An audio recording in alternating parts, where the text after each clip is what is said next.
Hey true believers, welcome to That Night Spider-Man show, but not as you know it. So as you know from last time out, we had a little bit of a discussion about Spider-Man and Infinity War and Endgame and how that all kind of tied in together. And we wanted to kind of talk about our own opinions in the MCU, but we kind of just ran on a little too long. So this is what that is. A definitive ranking from both myself and Jack about the MCU as a whole. Let us know what you think. We know you'll definitely agree with no arguments or anything like that. And yeah, please enjoy the episode.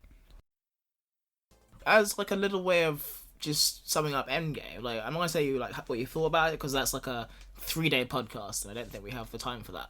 But I wanted to know where like it would rank along your like definitive list of MCU movies and what that would actually look like.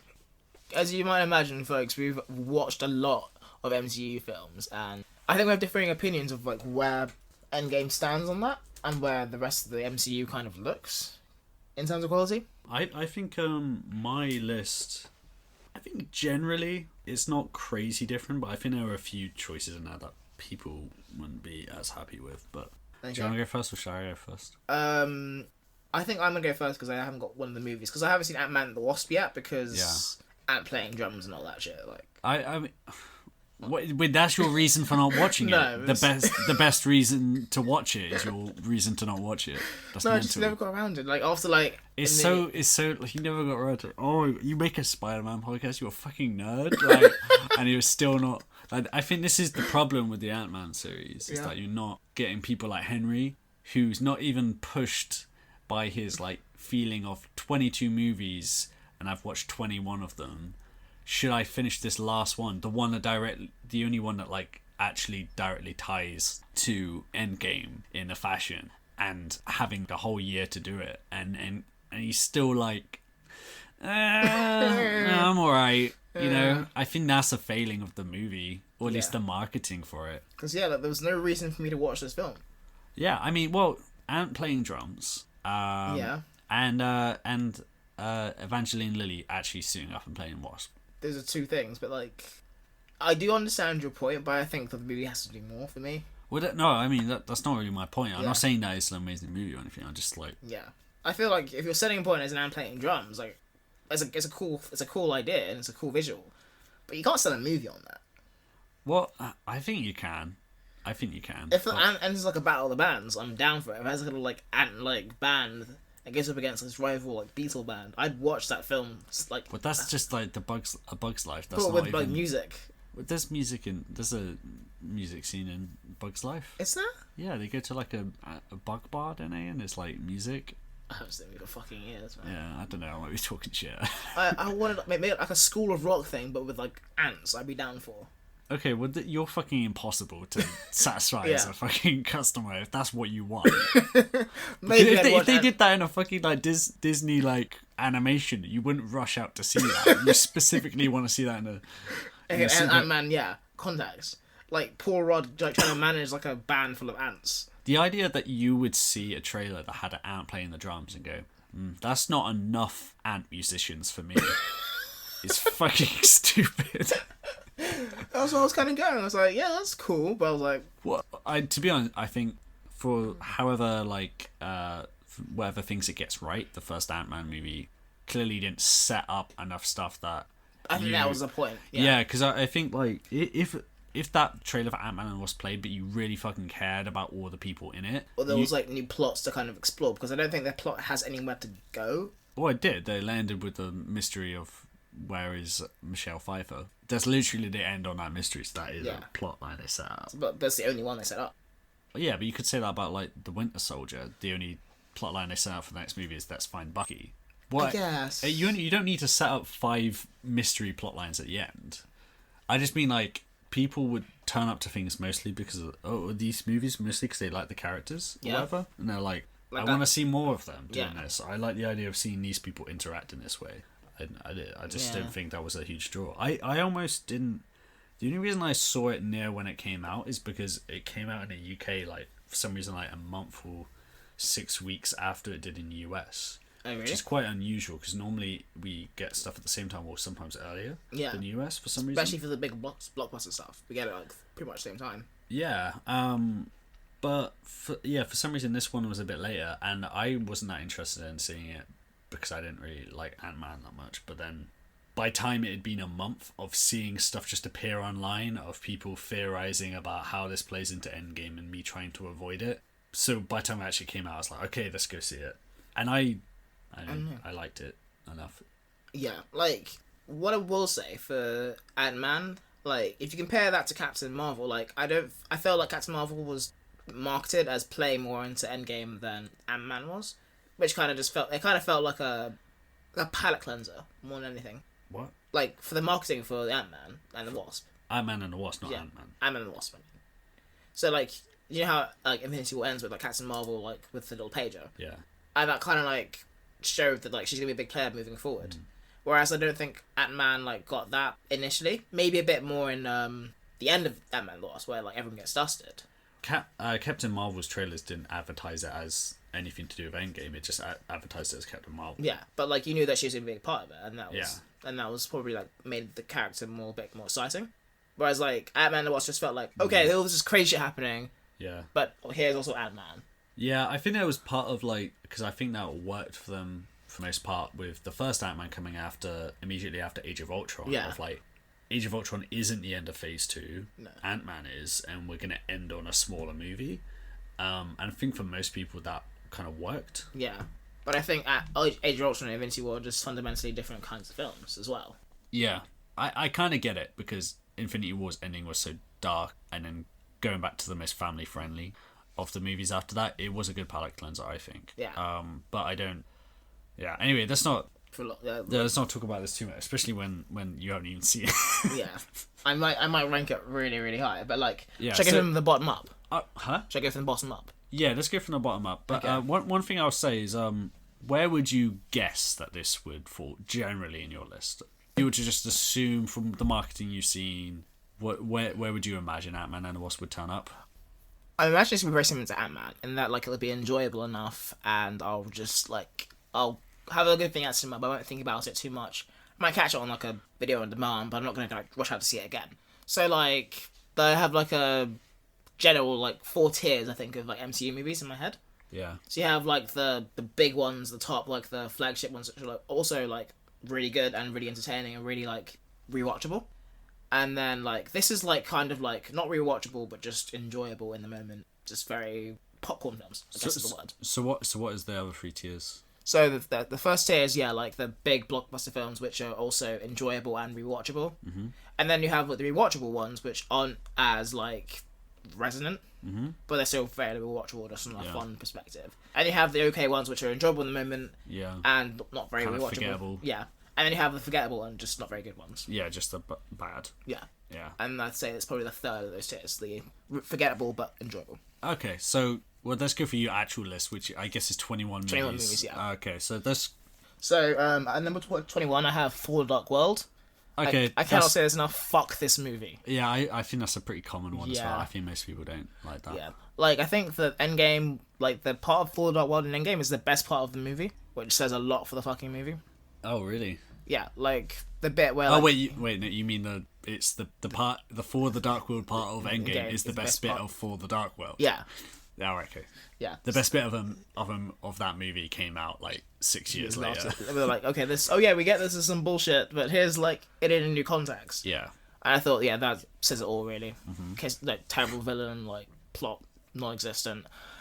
Yeah, that's number 21. At number 20, I kind of, like, debated this because, one of these movies I hate, but, like, it has some cool bits as a cool villain enough. But the other one is just, I don't remember the film. I've seen it, like, 5 or 6 times, and I barely remember what happens. Right. So I had at number 20 is Iron Man 2. Okay, sure. And I don't like this movie at all. Like, I feel like the final battle in, like, the park is a minute long. And, it's all just very forgettable. And it's just pretty much saying, like, getting us ready for the Avengers. It's a little, like, primer before the Avengers happens. And I just, immediately forgot it. Didn't enjoy it while I did it. Can we both agree, though, that Sam Rockwell's dancing is great? I like him as a villain. I just think he's wasted as a villain. I asked you about the dancing. I didn't ask you about the dancing is also fantastic. Okay, that's what I want to know. It's vital that we have it written down. Don't dodge my question, motherfucker. I don't know, man. Like, just change the subject, man. Fuck, I don't talk about his dancing. But no, I had that as number 20. At number 19, I had The Incredible Hulk with Edward Norton. I think this order of your bottom ones is actually really common. Yeah. I was like, those are the three most hated ones. Yeah. And I still think that like as movies they're forgettable and not very good. Yeah. But they're not bad. Like Thor: World Dark World is like objectively bad. Is you saying that like Incredible Hulk is the most forgettable of these? Definitely. I think is part of it's not even Incredible Hulk's fault. It's just that the next time we see Bruce Banner, he's played by someone who had better writing and personally I think just like acted in the role better than Edward Norton. I don't think he's the right Bruce Banner. Well, and it also just made it extra. Edward Norton's Hulk extra forgettable because he gets blown in the water completely. Yeah. And I think the writing kind of suffers because like I don't think by that point they've kind of settled on like what the MCU is going to be about. So like, the director is decent enough, but I don't think he's like a good humor director. So it's not very funny or like there's no like the cute moments don't land as well. And like, all the ingredients are there for a good MCU film, but I don't think the right director is there. I don't think the direction is there just yet. And that's probably like what I say about it. And then number 18 I had Thor. The first Thor movie, which is again not too memorable. When did you get to the stage where are we past the bottom tier? This is like the top end of the bottom tier. Okay. I think this next one I'm kind of debating on whether or not it belongs in the bottom tier or the second to bottom tier. Alright, what is it? Age of Ultron. Oh shit! Okay. I think the movie has one good scene, which is the party scene, I guess. The party scene. Yeah. It's a fantastic scene, but the rest of the movie I don't care for. Okay, what's next? Captain Marvel, and this is definitely like enjoyable but forgettable. Okay, so this is okay, we're in that next tier. Where I was like, I really like this in a moment, but I don't think I'll rush out to see it again. I'm not like the story beats make sense. I can't really criticize the film, but I can't say that this is super like a movie I'm going to talk about later did like the same kind of idea but a lot better, and the rewatchability of that is much clearer than here. Yeah. But yeah, I'd say that at number 16. Then I had Doctor Strange, which I think people are a bit harsh on. Like, it follows a lot of the Iron Man beats, but, like, I feel like Doctor Strange's arc is... I actually liked it the second time. Like, I saw it. The first time I didn't care for it. I saw it again. I was like... Yeah. Some of this actually works quite well. Like, the shit-talking in the movie is great. There's some good shit-talking in that movie. Yeah. Although, I will say the... I think Doctor Strange has some of the worst jokes in the entire MCU. Yeah. Like, they should not try to be funny. And the visual stuff... It's pretty much Exception light, but they tried something a bit different. The villain, again, is a bit forgettable, but, like, Mads Mikkelsen is really good in the beginning. Yeah. They just didn't give him anything to do. Yeah, that's true. And, yeah, like, I enjoyed it in the moment, but I wouldn't watch it a third time, let's say. And then next up, I have Guardians of the Galaxy Volume 2. Now, this is, this is kind of coming to the top of the third tier. Yeah. I feel like they just did everything they did in, like, Guardians of the Galaxy, but just not as good. Okay, sure. I think the final scene with Yondu is unearned. Right. And I enjoyed it, but at the same time I wasn't like blown away by it as I was Guardians of the Galaxy Volume 1. Okay, sure. And then at number 13 I have Ant-Man, which sure. is I think this is top of the third tier where we're getting to like actual memorable films. Yeah, like I actually really enjoyed Ant-Man. But then again, I haven't seen it as many times as I have seen, for example, Doctor Strange. I've seen it once and I really had a great time, but like I wasn't like rushing out to see it again. And I think that's pretty much symptomatic of the entire tier. So now we're getting to like the memorable, like, but not necessarily like rewatchable, enjoyable, but not necessarily a classic. Yeah. And the first film I have that is Iron Man 3. I think this film's underrated. Yeah. I think the action is really well done. I like the idea of what they did with the villain, with the Mandarin. Yeah. I know some fans were like upset with it because they were expecting one kind of a Mandarin, but I feel like they can't do the comic Mandarin. No. They might have been able to do a different version of a legit Mandarin, but I don't think the people who really, really want comic accurate Mandarin really know what that would look like or have really thought about it. Because he's a racist caricature who has 10 rings he stole from a crashed alien spaceship, each ring having a different power, to be honest. Super racist. So yeah, they would have had to change it a lot. And like by that point, it's the whole thesis ship thing of like, is this even the Mandarin? I'm sure they're talking about that. Kevin Feige said the other day that they're gonna do the real Mandarin at some point. Grown. Yeah. Anyway, Iron Man 3 is it's actually about midway. No, yeah, pretty much midway through the list. Of like this has its moments. Like I'll just go through and I'll watch like the Iron Man fight scenes I'll watch on YouTube. I think they're really, really well done. And I think like kind of like explores a bit of his PTSD as well from the Avengers, which will come up. And then at number 11 I have Captain America: The First Avenger. Okay, sure. which again I think is underrated. I feel like people didn't really like. Well, no one really turned up for it at the time. No one really turned up for it. I think people went back after they liked Cap and the other movies, and then they were like, okay, let's watch this first one now. But I think the cast is fantastic. You got not only Chris Evans, who's great as Captain America, and they do a really good job of like showing you what he's like before he becomes like Captain America, and like they really do a really good job of like telling you what he is like as a person. Yeah. And I think that's the strength of the film, is that his heart kind of powers through all the way through the film. Sure. And you got Haley Atwell as Agent Carter, who's fantastic. Yeah. Tommy Lee Jones is awesome. Tommy Lee Jones is Tommy Lee Jones. He's not even acting. Yeah. He's like, he looks like he's having a bit of a good time though. Just a little bit, which you know, it's like, hard to tell. Good effort, yeah. But you have to try really hard to get him to have a good time. Yeah. But he feels like a character in a war film. He was really pissed off that superheroes was flying around. yeah. He's like, oh shit, what are you doing here, asshole? Like, we've got a war to fight. And and I really like, he doesn't give a fuck. I love him on that role. I think he's really good. That's my number 11. At number 10, I have Thor Ragnarok. Okay. Which is visually one of the best films in the MCU. I think incredible in so many ways. Yeah, the design. Yeah. I feel like it kind of like falls flat a bit on Asgard. I feel like Taika Waititi was kind of like, I want to do this incredible world and I'll power through the Asgard bits. Yeah, definitely. Yeah. So that was my number 10. Number 9, I had Spider-Man Homecoming. Enjoyable, but not top tier. Not top tier. It was enjoyable, it was rewatchable, but I wasn't like, this is a classic film, you know? Yeah. I wouldn't like rank it anywhere near like my top 5, 10 or 20 films all time. It's just a good film, rewatchable. It does the trick. Yeah. You know, like you pay money to see it in a cinema a couple of times, but you wouldn't like buy a DVD, like spend hours on like internet arguing about. And then at number 8, this is again the top of the second tier. I say Avengers Endgame. Okay, cool. I feel like you can rewatch it, but I don't think in like 5 years we'll be able to like marvel at the spectacle of what they achieved. And I think it's an incredible achievement that may never be repeated. But I don't think it's the best film in the MCU by a long shot. Yeah. Number 7, I kind of like wondered about the ranking of the Captain America films, but I've gone for Civil War. Yeah. I think it's a very good combination of the Captain America film, but I think it's also kind of overshadowed by all the Avengers showing up. Yeah, it's kind of two films at once, isn't it? And like the airport scene works really, really well, and it's one of the more memorable scenes of the MCU. But I feel like Cap's arc kind of gets like pushed aside a little bit. Yeah. They bring it back at the end. Yeah. But that for that little part of the film, I feel like that's probably where it falls a bit like shy of that. So I think here's a question. Yeah. If that movie was called Nothing Changed in It and they called it Avengers Civil War, would that have worked? Would that make you feel better about it? Because it's like not Captain America's arc being put to one side, but like Captain America is the character through which we're following this ensemble thing, like kind of like how they follow Wolverine in the in X-Men.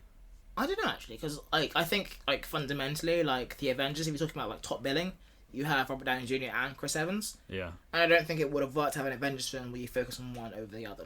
Yeah, but like Tony got like fucking loads of shit in Civil War. Maybe he gets he gets almost as much as Cap. Yeah, maybe. I don't know. I still think they need to be two separate films. But I think maybe it would have been better if this was an Avengers film rather than Captain America film. Yeah. But yeah, that's probably a good point. So that's my number 7. And number 6, I have Avengers Infinity War. Oh, okay, cool. Yeah, which is, I think, the Thanos storyline. I think because of the way it ended in Endgame, I think that it's kind of been like underrated how much he kind of permeated the social consciousness. Yeah, that's true. And people were going like, yeah, Thanos was right. Like, he kind of became like an actual villain. Like, I think he's the best, I'd probably say best villain in the MCU. Really? I think if you kind of like look at Endgame and his arc in that as, like, I think that Thanos' like arc in Infinity War is very much how he thinks of himself. In that he thinks of himself as this noble person doing the right thing. And then, like, by Endgame, we kind of see this guy's just a crazy psychopath. Yeah. And I think the juxtaposition between those two films was really fascinating.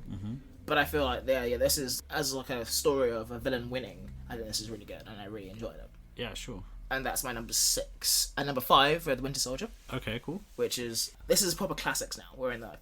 Watch these over and over again, talk about the film, talk about the themes. I think this is great. I think Chris Evans and Scarlett Johansson have great chemistry. That's true. Yeah, I think the stuff with Bucky works. It's a bit stupid, but you don't like feel that. the actual logistics don't really occur to you because you kind of like, oh my god, Cat's best friend is here. Yeah. I think the movie's really good at that. So yeah, that's number 5. Number 4, I have Black Panther. Yeah. Which is like, I talked about Captain Marvel before. A lot of what Captain Marvel tried to do, I think, is done better in Black Panther. I'm not sure this is what they were going for, but they're both very like cultural flagship kind of films. Mm-hmm. If that makes sense. Like, they're aware that they're not one of a kind, but like they're like the first of a kind, I think. Yeah. So like, whereas Captain Marvel was very much like, this is the first female superhero in the MCU, and a lot of the marketing was kind of like pushed forward with that in mind. And the way the movie is written, I think, is also like, it's told in a not very like, you have those your classic male protagonists. I feel like it's told in a very like female protagonist kind of way. Mm-hmm. And like a lot of like the problems that Captain Marvel faces as like a woman like are very similar to like issues people face, like women face in the real world. Like, for example, you were losing your memory because an alien spaceship came down and like wiped your memory and gave you these powers is a very like relatable female issue. Yeah. I hear about that all the time. And like, but like the things with like, for example, Jude Law telling her that like, you're too emotional, you're too this, you're too that, and like not giving her like the opportunity to prove herself, giving her like this kind of reduced role because of who she is.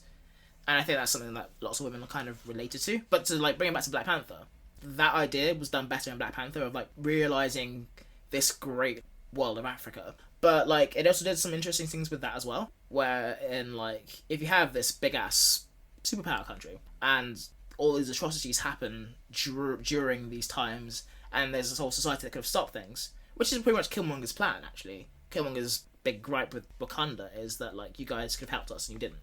And I thought it was a really like cool way of looking at colonialism in a new angle. Mm-hmm. As well as that, the supporting cast is much stronger than Captain Marvel. The world building is better. I think the CGI falls flat a little bit, unfortunately, and that's probably why it's not higher. Yeah. Little things like that. I think Chadwick Boseman as Black Panther really grew on me. I think that before, because you kind of feel there's so many characters going on around him, that you kind of feel overshadowed, but he's very much a different kind of male protagonist. Mm-hmm. And whereas like, he's not like Tony Stark, where he's not talking shit all the time. He's not like Peter Parker being all like creepy and shit. He's just like, I'm the fucking king. I've got to do what's right for my people. And his emotional journey isn't as out there, but it's still pretty much there. And that's my number 4. 3, I've gone for Guardians of the Galaxy, and I was kind of like debating between those two where they would land. But I just feel like Guardians of the Galaxy is just so much fun. Yeah, that's true. And like the fact that you don't really like know what's going to happen, like it's come out of nowhere. There's nothing like it in the MCU. What more can you say, really? The villain's a bit shit, but like I think there was an MCU stage where like a lot of the villains were like that. It's not really something that kind of affects the plot too much. So they're not really like a ass-kicking kind of superhero team. They're just like fucking around. And it kind of felt like a Star Wars film in the best kind of way, if that makes sense. Yeah. So yeah, that's my number 3. And number 2, I have the OG Iron Man, which I think if you look at what the MCU's become, this is the perfect way to start it off. I don't think if Iron Man isn't as strong as it is, that we get anything that comes after it. But I feel like, first of all, Robert Downey Jr. as Iron Man is a fantastic choice, and he immediately just swallows this entire movie, makes it his own. The action's great. Terrence Howard as future Don Cheadle is well, I actually like him in this. Past Don Cheadle, right? Yeah, he's I guess he's future Don Cheadle. No, yeah, I guess Don Cheadle is future Terrence Howard, isn't he? What? This is a point in this Don Cheadle is future Terrence Howard. Yeah. But yeah, like either way, James Rhodes is I like their dynamic in the first film. Yeah. It's very much like Tony just fucking around and Terrence going like, stop making me cover up your shit. I like Jeff Bridges as Ironmonger. I feel like the technology and stuff like that really works. I think he's definitely underrated, Jeff Bridges. I think definitely underrated. I think the idea of him suiting up to do the I'm the bigger Iron Man makes people dislike him, but I think him as a character is actually quite underrated. And I feel like the big Iron Man thing only makes like a sense of criticism in the wider context of the MCU. I think if you do it once, it's fine. Yeah. And I think of like the bigger, like the carbon copy villains that we've had so far, I think his is the best. Killmonger's is good, but as like a physical threat, I think his is the best, and it makes the most sense of all of them as well. So yeah, that's my number 2, and that leaves us with number 1, which is the Avengers. And I feel like this movie, it works on so many levels, and the added context of like bringing all these characters together who no one gave a fuck about like 5 years ago, and making such a emotionally resonant and just fantastic film. I think it's a great achievement. I'm to be honest, like looking at number one, like I do remember having some gripes with Loki as the villain, Yeah. but I do kind of think I'm kind of torn in that, like, I know Loki's not really formidable and like he's a very like, oh, not quite a joke villain, but he's not like a Thanos level threat. I think the movie suffers for that, but I think the action scenes, I feel the character beats, I feel all that kind of works on really well. The characters come together really well, and that's why I have it at number one. But I'm kind of torn between that and Iron Man as number one, but I feel like that's at the moment. That took a long fucking time, didn't it? But yeah, I thought I was on there. But yeah. Well, that's a lot of movies to talk about. You just talked about 10 years of movies. Yeah. But no, what would you say your top 22 list is? My top 22.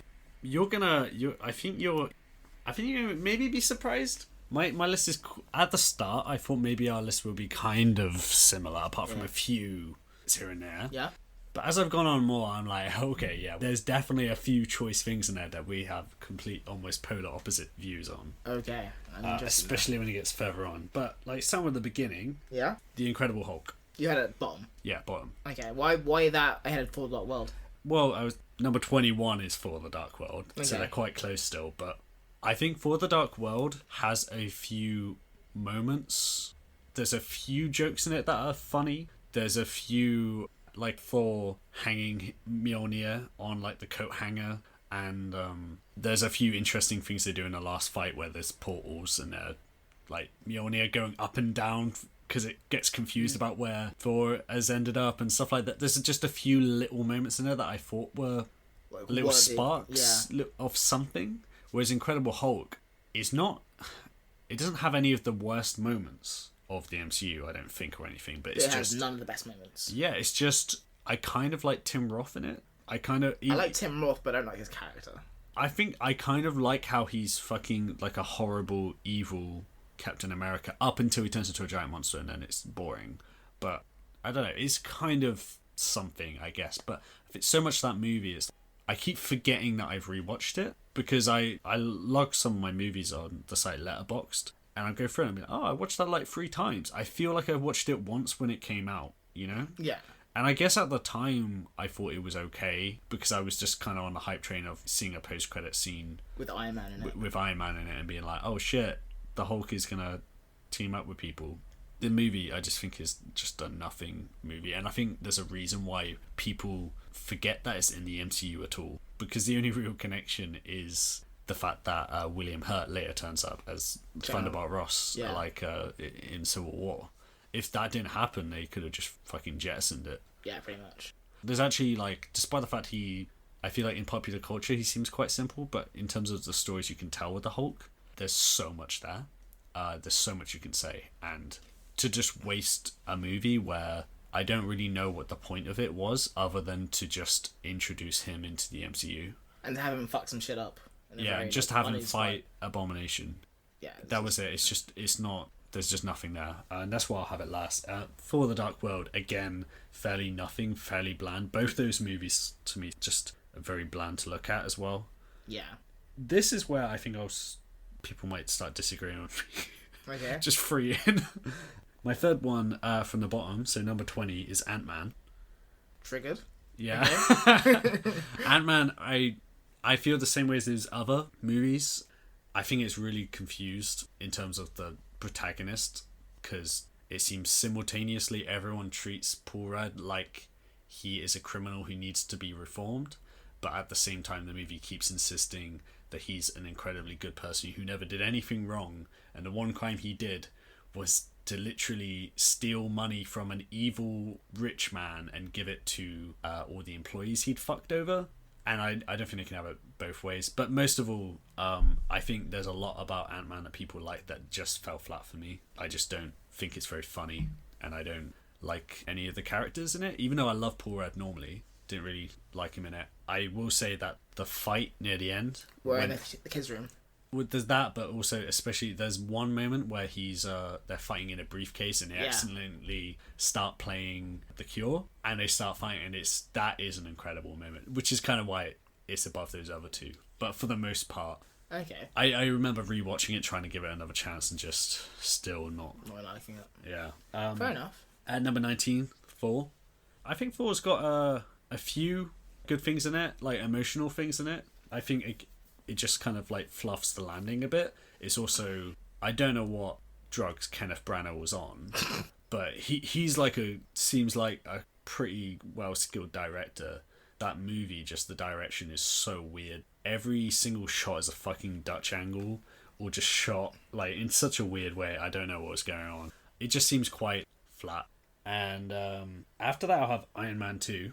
Okay. And I'd say at this point is when I start liking the movies. I remember hearing someone saying once that the MCU has a low ceiling but a very high floor for quality.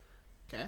I think that's obviously debatable, but I do agree definitely with the high floor, because I think that for the most part, all these movies, even when I can criticize them, they're all like fairly good, yeah. They're kind of watchable still. Like, I don't hate those bottom movies or anything, I just find them a bit boring. And Iron Man 2 is the first one that I actually do enjoy. Iron Man 2. Okay. I know it's got clear problems, but I think it's more of a case. Iron Man 2 is kind of inconsequential. It feels like just a Iron Man comic in between the long arcs he's got going on. It's just like a filler thing. It's just like Iron Man doing some stuff. Here's War Machine, you know. And it's just, I think it kind of doesn't really mean much. The themes kind of go nowhere, but it's just kind of watchable and fine. I think it's actually surprisingly watchable considering the fact that it kind of fails in a lot of ways.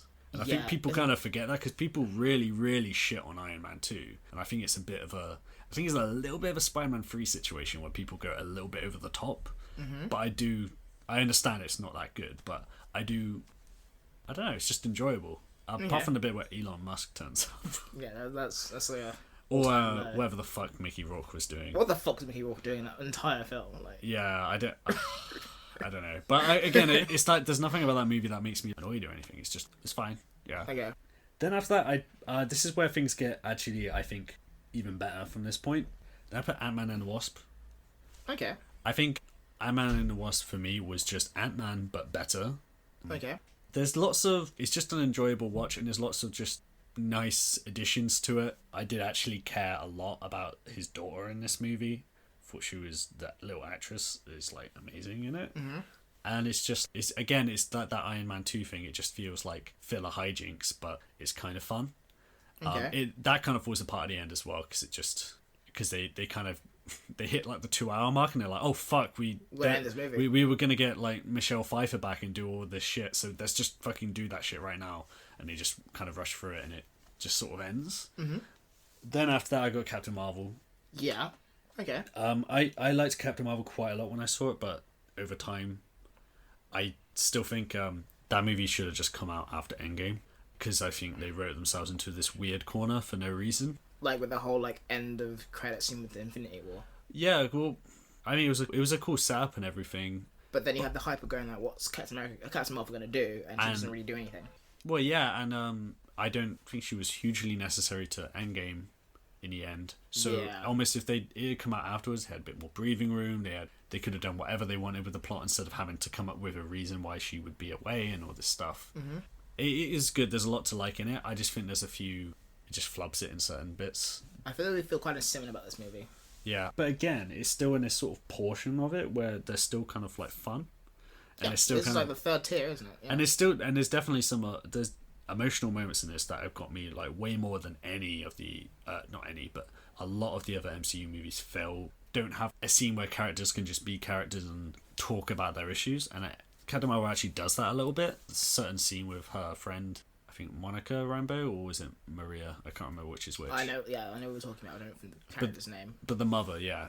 There's a scene between those two that I thought was really emotional, and I thought was really good. But I don't know, it just falls apart the more I think about it. Mm-hmm. After that, at number 15 is Doctor Strange. I originally had this way lower. It was actually in like bottom 3 or something, but really? I rewatched it like a month or two back, and I came around to it a lot. I think there's certain things that I have like niggles with, but it's quite script wise and structure wise and character wise. It's very focused, and I appreciate that. It's very much about Stephen Strange, and the themes and the plot lead back into his feelings and how he changes as a character. And yeah, it's all related rather than just plot stuff happening to a character, you know, which too often movies can be.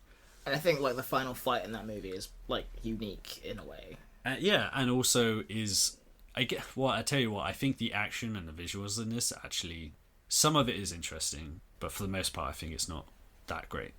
So like that last fight, I really like it in concept. I don't think it like looks very good, but like the idea was there. Yeah, and I like the idea that it's about the reversal of destruction, which is very different for destruction. Yeah, which fits for a character who literally has like a breakdown over like having to kill one person, you know, whereas most of these heroes kind of breeze by killing multiple people because because the story just doesn't stop for it because they can't really.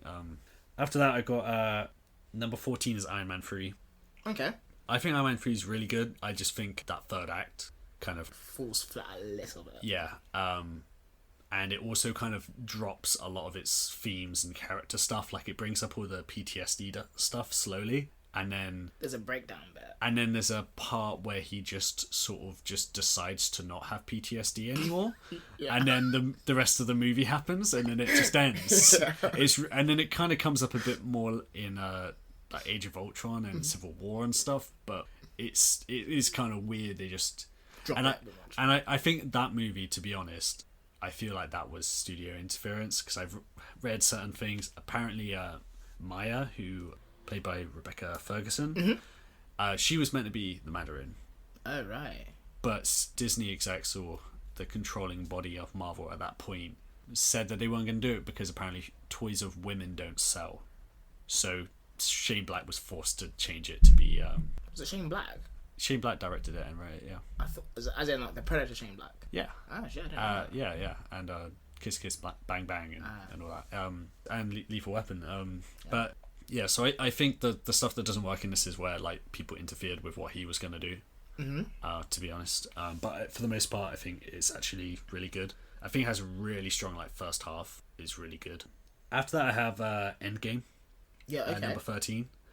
I imagine this one can fly around quite a lot. I think this movie, as a movie in itself, is probably one of the most confused and convoluted and not really that satisfying to me personally. Yeah. But as like a crossover event movie, it is a lot of fun and there's a lot of payoff to stuff. So it is a very enjoyable watch, and that kind of bumped up quite a lot. Really, you had it lower? No. I mean, if it didn't have those moments, it would have been lower. But I don't know. This could move either way. I've seen it twice now, but I don't know. My feelings could change over time. At number 12 is Spider-Man: Homecoming. Okay. Which again, I think is really good. Have a few minor problems with it, most of which come up towards the end. I think there's some missed opportunities in there and stuff. But in terms of world building and the cast and the writing and stuff, I think it's really good. And then I got 11. I've got Avengers: Infinity War, which I've kind of gone back and forth on. Okay. But for some reason after, I don't know if this happened with you as well, but for some reason after Endgame, I ended up liking Infinity War more. Yeah. Sure. And partly because there's some stuff in Endgame which they didn't pay off that happened in Infinity War. Yeah. Or they just skipped over, which pretty much just ignored. Yeah, which made me kind of want to go back and revisit. And in Infinity War, I think it does some interesting stuff with the characters and the themes and stuff. And I think it's like an exciting, propelling movie that weirdly kind of stands on its own, despite the fact that it's inherently not meant to stand on its own. Yeah, I think it's like a contained story. I think it works really well. Then I got Captain America: Civil War at number 10. Okay. I like this one a lot because I feel like, unlike a lot of these movies, when I revisit it, I sometimes find stuff that's new in it, and my allegiances change, and I think they fit in a lot of small arcs throughout it, and they nail the character interactions and stuff like that. There are a few like minor things I changed with it. To be honest, the main problem with it is what you said before, where it's two movies in one. Yeah. And I would have liked to have gotten a Captain America 3 that resolved the Winter Soldier stuff, did more Captain America stuff, more Falcon stuff, potentially more Sharon Carter stuff. Yeah. Just focused on that world and given us an ending to that trilogy, and then them do their Civil War thing. So I think it was a bit of a rush. Yeah, I agree. Yeah. To put them in one. Although, considering that they mushed two movies together, it works really well. I could ask them, why is it like number 10 then? Why have you put it higher, would you say? Because this is when we get into the point where I love these movies, you know? And Civil War, I think, is just that fact that they've crammed so much in. Just means there's less, like, breathing room for stuff. So they can't really, like, they can pose a lot of questions and not really, like, answer them or explore them or anything like that. Okay, and this is when we really start to deviate. I don't know. I think some of these are fine, but I think the order of them are just going to throw you off. Number 9, I've got Age of Ultron. I really like Age of Ultron. I think that there are a few things that feel forced in terms of the world building, and I think that last battle is not particularly imaginative and goes on for fucking way too long. But it still culminates in this, like, weird scene of, like, Vision talking to Ultron about the value of human life, and I don't know, there's some real high points in it. I also think there's when you dig in terms of character arcs and themes that are running through that movie, there's quite a lot going on, and I think almost that Joss Whedon, like, fits so much into it that when he also had to do the cinematic universe world building on top of all of that, it just became too complicated. And I think there's a few changes you could do that would make it work a lot better. But over time, I've just come to, like, love this movie more. And I think it's one of the movies which has more to say in terms of, like, its themes and what it's saying about the Avengers and all this stuff. And I appreciate it for that. I feel like the stuff you say about... I feel that kind of comes into play more in Civil War off the back of Age of Ultron. Like, what stuff? Like, for example, like that first scene where, like, I think maybe Alfre Woodard in the lift with Tony Stark. I feel like that kind of stuff where they're going like, what the fuck, Avengers? I feel that's better explored in Civil War than it is in Age of Ultron. I don't think it's really that explored in Civil War. I think that's kind of like, they bring that up as the start of the conflict, and then that conflict then becomes personal. Whereas I think Avengers is actually about legacy. And about, but then there's stuff I've read about. There's, like, stuff about religion in there. There's about family, and there's a lot to find in it, I think. I think it's like I think it would have been a movie that would be better than Avengers, but then there's something in that production. I know that Joss Whedon wasn't really happy making it, and I think there was a lot of pressure from the studio. A lot of compromises, I think, as well. Yeah, and I think it ended up feeling very bloated, and there's some really good stuff in there that I think gets forgotten by the time you get to the credits because you're kind of exhausted. But I think there's some really good stuff in there. And after that, I got Captain America: First Avenger. Number 8. Every single time I watch this, I, like, add a star to it. You know, it's like I like it even more. It's really good character stuff. I just think it, again, like, really common thing with this, I think the third act isn't as good. The ending is really good. I love the ending, but, like, that whole final confrontation, I think, is all badly staged action, or it's montage, or it just becomes very weightless. Like, and then almost pointless. Yeah, and then it just suddenly really fucking good ending. So it's kind of weird, but then I think everything up until that bit where they're like, okay, let's go down and do the end of the movie now. Like, before that movie ends time. Let's go. Everything up until that point is, like, fucking great. So what elevates it for you above Civil War? I just think that Civil War is just... I just think about these stuff as, like, being their own movie and not how they stand as a part of a larger narrative. Because I'm trying to think of these as movies as opposed to, you know... Because Civil War has a lot of high moments considering what has happened before. I think... And it's a bit... And again, it's like this thing of being a crossover movie. Of being a good crossover movie, and it was very good considering it had all these things to do. But, like, for instance, Captain America: The First Avenger, that's about Captain America, and that tells a story with him, and then ends with, like, okay, here's a tease of something else. I think it definitely stands better. But his story ends. If you take away the bit of him, well, even if you did have him waking up at the end and saying, you know, like, I had a day. Like the MCU, if it ends at that point, it still works as a film. It's a tragic ending to a story. Or you don't have that, and it's just ending with the kids running around with the trash can lids pretending to be Captain America, and it's kind of this bittersweet ending to a story. It's just its own thing, and it's telling a story as opposed to being step 15 of this longer arc, and it's just a really good chapter in it, which I think is you can enjoy these movies in that way. I just, like, for my list, I'm kind of trying to think about the movie itself and what it explores and does and how much I enjoy it and stuff. But Civil War, I think the two movie mushy shit Is that what kind of lost points for you? Yeah, because sometimes it just feels like it's, again, all this stuff. I like the movies that give you time with these characters more, and when they just don't have time because they're just doing so much shit, then it doesn't become something that I have like as much of a connection to, like, emotionally, you know. Speaking of solo standalone things, then I got Iron Man. Okay. At number 7. Number 7, all right. Great movie. I think I wish that the series went on to explore the whole military industrial complex stuff more, because I think this touches on it in an interesting way. And it's kind of like explored a little bit in Iron Man 2, but they don't really go anywhere. Well, they also almost go backwards with it, because I feel, but I mean, to be honest, a lot of this comes from like the fact that the Pentagon's literally funding these movies, so they can't actually get too critical. There's certain lines that they removed from Iron Man because there was a military guy on set. It's like, you can't say that. But I think there's some really good just emotional stuff in here. And I as like just a character focused thing, I think it's really good. I think Robert Downey Jr. does some really great stuff in here. And then at 6 I got Thor Ragnarok. Okay. And I think Thor Ragnarok has got, again, I agree with you. Every time it goes to Asgard, it like slumps. And I don't think Taika Waititi wants to make the movie. Yeah. I always feel like that's like a second unit director as well. Yeah. Like, it's just got like less flair, and only is kind of watchable because Kate Blanchett is like hamming it up.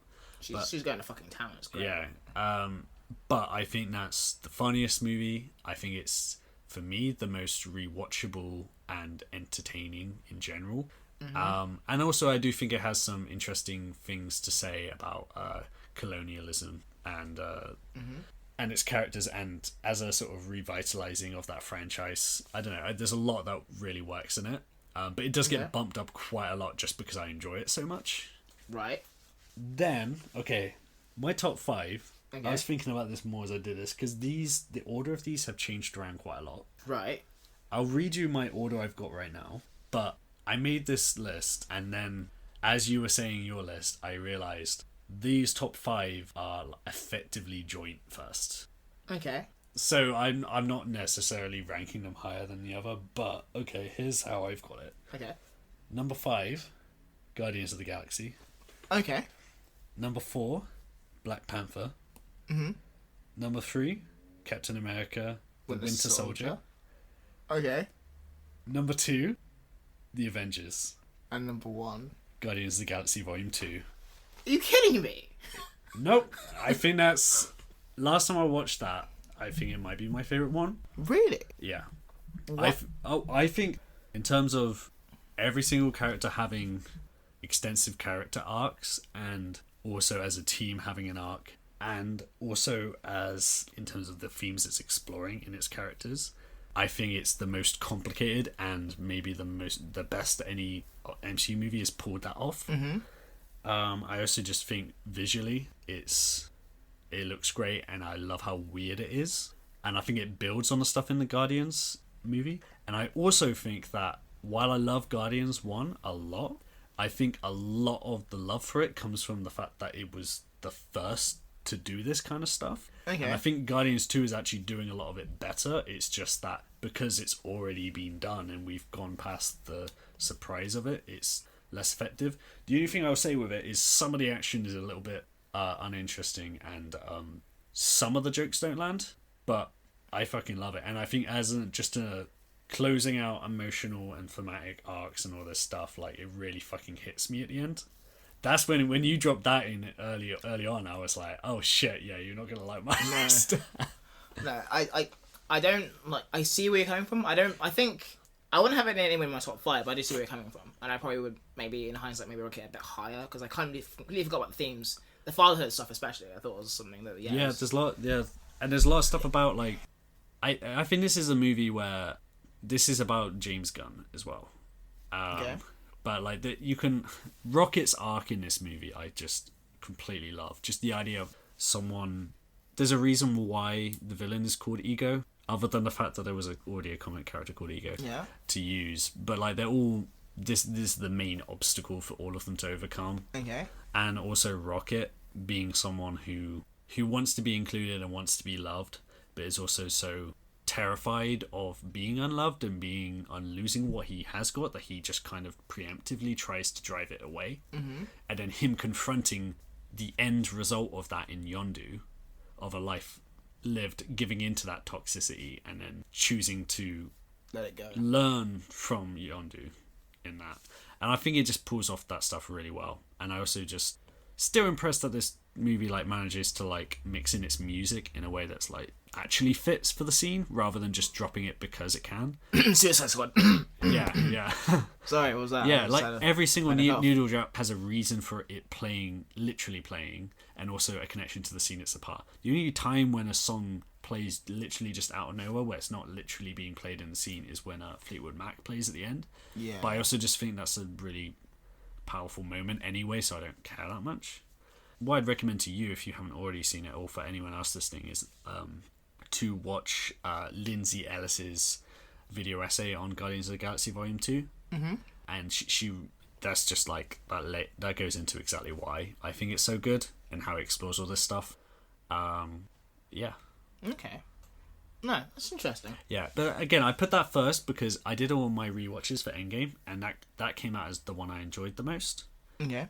But when I look back on the list, I looked at Guardians 1 and 2, Black Panther, Winter Soldier, and Avengers, and I kind of looked at them, I'm like, I like them all for like different reasons, but I think that they end up ranking pretty much quite similarly. Even as I was telling you my list, I was kind of like swapping around Black Panther and Guardians, or like Avengers and Iron Man. And I feel like we have the same top five, and they'd be in any order pretty much. Yeah, and I think the common thing with all those is that they are all entertaining and like funny and well scripted and everything, and have clear defined like characters who drive the plot, and they also have something to say, you know. Yeah, that's probably what elevates them to the top tier, is that they're all doing something rather than just sitting and being entertaining and funny and well written. They're actually saying something as well. Yeah, I'd say that for sure. Yeah. Okay, that's fair enough. But no, like, that was our definitive list of the MCU. Let us know what you think. I'd imagine you have a lot to say. Well, I imagine people like your list more than mine, I think. I don't know if that's a good thing. Oh, right. Like, I don't know. I feel like the way you I think there's two ways of looking at it. I think on the one hand, you've got the visceral, like, emotional response coming out of the movie and how that's kind of developed over time. How you look at it in the MCU. But I feel like, as well as, like there's a lot that I didn't pick up on. There are a lot that I didn't think about. That you've, like, obviously, like, gone back and, like, actually, like, looked at it, and, like, you've watched a lot of them more recently than I have as well, which kind of factors into it a bit. Yeah, I didn't rewatch all of them recently, but I kind of rewatched my favourite ones recently, and I tried to properly come at them, as in, like, tried to separate myself a bit from, like, the initial, like, oh my god, it's that thing I know, and, like, see, okay, what's going on in this movie, and try to take a step back. And a lot of them I was surprised by, because, like, for instance, like, something like, Civil War, for instance, I liked, but for some reason I thought when I came back to it I would end up liking it less. Or Infinity War, I thought I would like that way less, after spending time thinking about it and being like, oh, maybe it's an incomplete movie. And I watched it and I was like, actually no, I actually do like it quite a lot still. Yeah, it's one of those. But yeah, like, the only thing I really, like, disagree with you on is Guardians and Ant-Man. Yeah. Where, like, again, it's not like I was like, this man's talking shit. I wasn't, like, about to, like, stab you. But I was also, like, I think from what you're saying, when I watch Guardians of the Galaxy 2 again, for sure. Yeah. Because there must have been a lot that I didn't miss. But I didn't feel like... I feel like you compare Michael Rooker's, like, arc in the first movie to the second movie. Yondu's arc. Yeah. It's built up out of nowhere in the second film. Right. I don't feel like it's, like, given enough time in the first film. And that was my main gripe with it. Well, I think they just set him up as one person in the first one, and then in the second one they delve into why he's like that and what that means going forward. Yeah, I get that, yeah. I just didn't think, like, the whole thing of him being a father figure really ran true. Well, I think part of that is only because you have to see this stuff did happen off screen. But I also think there's a lot of stuff in that movie about abuse in abusive relationships and that kind of stuff. Abusive cycles. Obviously, Ego's a piece of shit. Yeah. And he's treating Peter like a piece of shit. Yeah. And his... manipulating him and all that. And also Mantis. then you got Nebula and Gamora dealing with the abuse they suffered from Thanos and how that turned them against each other rather than recognizing him as the enemy and the reason for their suffering. And Yondu was abused as a child, and Rocket was abused as a child. He was pretty much made from abuse. Yeah, exactly, and that's how him and Yondu kind of coming from that. But then also like Yondu treated Peter like shit, and Peter Quill like keeps saying that, you know, and Yondu keeps saying that in Volume 2 as well. He puts up this front of like, yeah, I'm a piece of shit. Yeah, fuck, I don't give a shit about Peter Quill the whole time, and then eventually he just kind of break. Yeah. And it is this thing of like, he's not. I really appreciate in that movie that they don't completely redeem him. They redeem him in a sense, but it's like they recognize that he still did bad things and that he came from badness and he was complicated. Yeah. And it wasn't as easy as, oh, he was secretly good the whole time, or he was better than you thought he was. Yeah. The first time I saw it, I thought Chris Pratt's like reaction to him seemed a bit out of nowhere, because I felt like, well, he's only experienced him as a bad dad, so why would he care? But then on rewatching it, I was thinking more like, well, he still was his father figure. He didn't have a father figure until him, and then he was his father figure. So it's even when you have like an abusive parent or a complicated relationship with a father or a mother or something, it doesn't mean that you don't care or that it doesn't mean anything to you when they're gone. Yeah.